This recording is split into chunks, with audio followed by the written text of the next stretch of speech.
নমস্কার বন্ধুরা, সকলকে আমার চ্যানেলে স্বাগত। রাজ্যের সমস্ত প্রাথমিক, উচ্চ প্রাথমিক, মাধ্যমিক, উচ্চ মাধ্যমিক এবং এডেড মাদ্রাসাগুলির শিক্ষক শিক্ষিকাদের জন্য এবার একটি অত্যন্ত গুরুত্বপূর্ণ অর্ডার জারি করা হয়েছে। কী সেই অর্ডারে কী কী বলা হয়েছে সকল কিছু আজকের ভিডিওতে বিস্তারিতভাবে আলোচনা করব। ভিডিওটি অত্যন্ত গুরুত্বপূর্ণ, তাই প্রথম থেকে শেষ পর্যন্ত অবশ্যই ধৈর্য সহকারে দেখবেন এবং ভালো লেগে থাকলে অবশ্যই একটি লাইক করবেন এবং সকলের সঙ্গে শেয়ার করবেন। আর সেই সাথে এই চ্যানেলে যদি প্রথমবার হয়ে থাকেন এই রকমের ইনফরমেটিভ ভিডিও দেখার জন্য যারা এখনও পর্যন্ত চ্যানেলটিকে সাবস্ক্রাইব করেননি তারা অবশ্যই চ্যানেলটিকে সাবস্ক্রাইব করে নিতে ভুলবেন না। তাহলে চলুন আমরা বিস্তারিত জেনে নিই। দেখুন, এই অর্ডারটি জারি করা হয়েছে office of the district magistrate. অর্ডারের ডেট দেখুন 1 আগস্ট 2026। কাদেরকে করা হয়েছে? সমস্ত অবর বিদ্যালয় পরিদর্শক, সমস্ত শিক্ষাচক্র, সমস্ত প্রাথমিক, উচ্চ প্রাথমিক, মাধ্যমিক, উচ্চ মাধ্যমিক, এডেড মাদ্রাসা সময়ের প্রধান শিক্ষক, প্রধান শিক্ষিকা, ভারপ্রাপ্ত প্রধান শিক্ষক শিক্ষিকা দক্ষিণ দিনাজপুর, এদের সকলকে করা হয়েছে।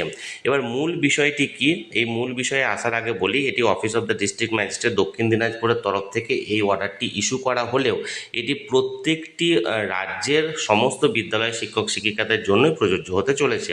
বলা হয়েছে, দেখুন বিষয়টা হচ্ছে 9 আগস্ট থেকে 17 আগস্ট 2026 পর্যন্ত হর ঘর তিরঙ্গা কর্মসূচি উদযাপন প্রসঙ্গে। আমরা সকলেই জানি 15 আগস্ট স্বাধীনতা দিবস আসতে চলেছে এবং সেই উপলক্ষে 9 আগস্ট থেকে 17 আগস্ট পর্যন্ত একটা কর্মসূচি চালানো হচ্ছে, যে কর্মসূচিটা হলো হর ঘর তিরঙ্গা। এই কর্মসূচিতে কি কি করতে হবে তার একটা বিশদ বিবরণ এখানে দেওয়া হয়েছে। প্রথমত দেখুন, আমি ডাইরেক্ট কি কি করার নির্দেশ দেওয়া হয়েছে সেই বিষয়ে আসছি। নাম্বার 1 দেখুন, জাতীয় পতাকা বহন করে তিরঙ্গা র্যালি বা প্রভাত ফেরি আয়োজন করতে হবে। নাম্বার 2 দেখুন, শিক্ষার্থীদের অংশগ্রহণে সাইকেল র্যালি যেখানে সম্ভব সেটা আয়োজন করতে হবে। নাম্বার 3, বিদ্যালয় প্রাঙ্গণ, শ্রেণীকক্ষ ও নোটিশ বোর্ড তিরঙ্গা ভিত্তিক শিল্পকর্ম, স্বাধীনতা সংগ্রামীদের বাণী এবং বন্দে মাতারামের উদ্ধৃতি দিয়ে সজ্জিত করতে হবে। নাম্বার 4, বিদ্যালয় ভবনে যেখানে সম্ভব তিরঙ্গা থিমে আলোকসজ্জা করতে হবে। নাম্বার 5 দেখুন, শিক্ষার্থীদের অংশগ্রহণে তিরঙ্গা ভিত্তিক রঙ্গোলি, তারপরে আলপনা প্রতিযোগিতা ও অঙ্কনের আয়োজন করতে হবে। নাম্বার 6 দেখুন, বন্দে মাতারাম এবং অন্যান্য দেশাত্মবোধক গান সমবেতভাবে পরিবেশনের ব্যবস্থা করতে হবে। নাম্বার 7, জাতীয় পতাকা উত্তোলন, ব্যবহার ও সংরক্ষণে অর্থাৎ ফ্ল্যাগ কোড অফ ইন্ডিয়া 2023 যথাযথভাবে অনুসরণ করা এবং শিক্ষার্থীদের এ বিষয়ে সচেতন করা, অর্থাৎ কখন জাতীয় পতাকা তুলতে হবে, কিভাবে ব্যবহার করতে হবে এবং কিভাবে সংরক্ষণ করতে হবে, যে কোড অনুযায়ী লেখা আছে নিয়ম, সেই নিয়ম মেনে এটা করতে হবে। নাম্বার 8 দেখুন, বিদ্যালয়ে জাতীয় পতাকার ইতিহাস, বিবর্তন ও তাৎপর্য নিয়ে প্রদর্শনী বা প্রদর্শন প্যানেল বা কোণ অর্থাৎ এক্সিবিশন কর্নার তৈরি করতে হবে। নাম্বার 9 দেখুন, প্রবন্ধ, কুইজ, চিত্রাঙ্কন, বক্তৃতা, বিতর্ক, সেমিনার, আলোচনা সভা ও সাংস্কৃতিক অনুষ্ঠান আয়োজন করে স্বাধীনতা আন্দোলন, জাতীয় সংহতি ও দেশপ্রেম সম্পর্কে শিক্ষার্থীদের সচেতন করতে হবে।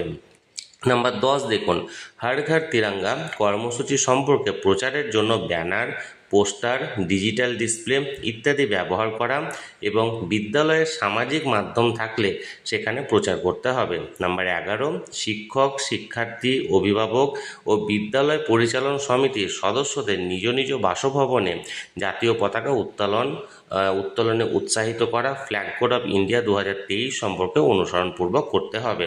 তাহলে এই সমস্ত নির্দেশ এখানে দেওয়া হয়েছে অফিস অফ দ্য ডিএম দক্ষিণ দিনাজপুরের তরফ থেকে। এর আন্ডারে যাবতীয় যে সমস্ত বিদ্যালয়গুলি আছে সমস্ত বিদ্যালয়ের শিক্ষক শিক্ষিকাদের উদ্দেশ্যে, এবং তার পাশাপাশি সমস্ত শিক্ষক, শিক্ষার্থী, অভিভাবক এবং প্রত্যেকে নিজের বাড়িতে এখানে জাতীয় পতাকা উত্তোলন করা এবং সেই নিয়ম নীতি বিধি যেটা আছে সে মেনে এই পতাকা উত্তোলন এবং সংরক্ষণের বিধি সংক্রান্ত এখানে অর্ডারটি জারি করা হয়েছে।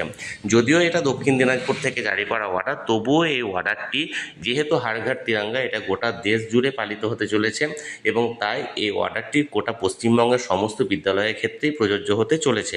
তাহলে বন্ধুরা, যে অর্ডারটি এখানে জারি করা হয়েছিল সেটি আমি আপনাদের সামনে তুলে ধরলাম। এই বিষয়ে যদি আপনাদের কোনো কিছু জানার থাকে বা বলার থাকে অবশ্যই কমেন্ট করুন।